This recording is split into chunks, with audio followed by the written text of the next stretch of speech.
Hi, everybody. Welcome to week 10 of our study called Continue. I'm so glad that you're with me and that you've made it all the way through this journey together. Um, I have enjoyed the last 9 weeks talking and hearing from you on all the different topics that we've covered. And I hope that it's being as encouraging and helpful to you as it has been to me. Today, we're going to be talking about the subject of church. And I want to talk about how church helps us grow and how we help church. And so we're going to be looking at a verse in 1 Corinthians chapter 12, verse 27. 1 Corinthians chapter 12, verse 27 says, "Now you are the body of Christ, and each one of you is a part of it." In this verse, Paul is talking to us about what the church is. He uses a phrase called the body of Christ. The body of Christ. Now, that seems really strange because Jesus was here on earth. He lived his life. He died on the cross. He was buried and rose from the dead and ascended into heaven. So, like, his body, his literal body, is in heaven right now. And when this phrase, the body of Christ, is used, Paul is using it to mean that we, as the collective church, not just an individual church, but all of the collective group of people who believe in Jesus, we act as though Jesus was still here. We are the representation of him to the world right now, and we are the ones that can act out the things that he has told us, especially loving the people around us. And so when Paul uses this phrase, the body of Christ, he's talking about the church and the universal church.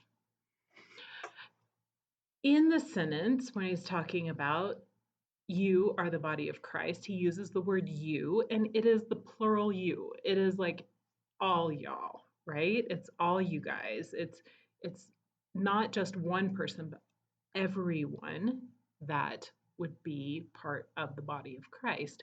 He is saying we collectively make up this body of Christ, this church. And he says, each of you is a part of it. Well, now some of us are clearly part of a church. Some of us are part of the universal church, but we don't have a specific local church that we're a part of. Others of us may just now be putting our faith in Jesus and becoming part of that universal church. And so when he says this, he says, we collectively make up the church, but not just that, but each one of us in it is a part. So you have a part to play, and I have a part to play. We can't make it alone. Have you ever met a body that didn't have a particular part? Have you ever met a body that didn't have a particular part? It makes it difficult. It makes it difficult. There are ways to get around it. There are ways that we adapt to missing parts of bodies, but it makes it quite difficult because the part that was supposed to be functioning in a certain way isn't functioning in the way that it was intended. And so everything else sort of has to adjust to that. And yet it's not ideal. It's not a great situation. And so the body of Christ operates similarly, and that we each represent a part. We each have a part to play in the body of Christ, and when one part is missing, you may or may not believe it, but if you are missing from the body of Christ, if you're not fulfilling your role, then the body is having to adapt to your absence, and it's not functioning in the way that it should because you're not here. You're a part whether or not you want to be.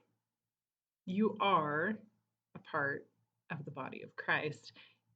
Paul doesn't say some of you are part of it and some of you aren't. He says each of you is a part. So maybe you're a part that's working well. Maybe you're a part that's not there. Maybe you're a part that's not operating exactly the way that it should. But no matter what, you are part of the body. And what you are doing, what you are experiencing, how you are being part of the body, it affects the other parts of the body. And so there's a couple of questions I'd like to ask you. First of all, what is your part? That's a question that we'll want to discuss this week. What is your part in the body of Christ? And also, are you willing to play that part? Part of continuing to follow Jesus, continuing to grow and develop in our faith is playing our part. Now, your part might change. It might be a role that you play for a while or a gift that you share with other people. It might adapt over time, and yet your part is essential, whatever that part is. And so, if you don't know what your part is or you don't know how to fit into the church, the body of Christ, that's something that we could help you figure out collectively together. Even this group of people, we could help you to figure that out. So, this week, will you consider what is your part that you want to play? And if you are playing a part and you know what your part is, I would challenge you to think about this. What part are you playing that you shouldn't be playing? In the body of Christ, not everybody can have every role, and not every person is suited to all of the things. Perhaps there's a role that you're playing that really someone else could be better at. It's not a bad thing to encourage that person when you see them to take the role that God has called them to, that is available to them as a part of the body. Now, if there's nobody to fill that role, thank you for filling it. So everybody chips in to make that body to work well. That's a hard place to be if you just keep going in there. So I want to encourage you, if you feel like you're fulfilling a role in the body that maybe isn't your favorite or maybe isn't what you want to be doing or what you feel strong about doing, thank you for filling it. And yet look around you.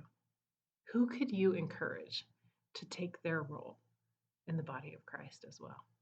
So, some food for thought for this week. Thanks for being here with me. I'll talk to you again soon.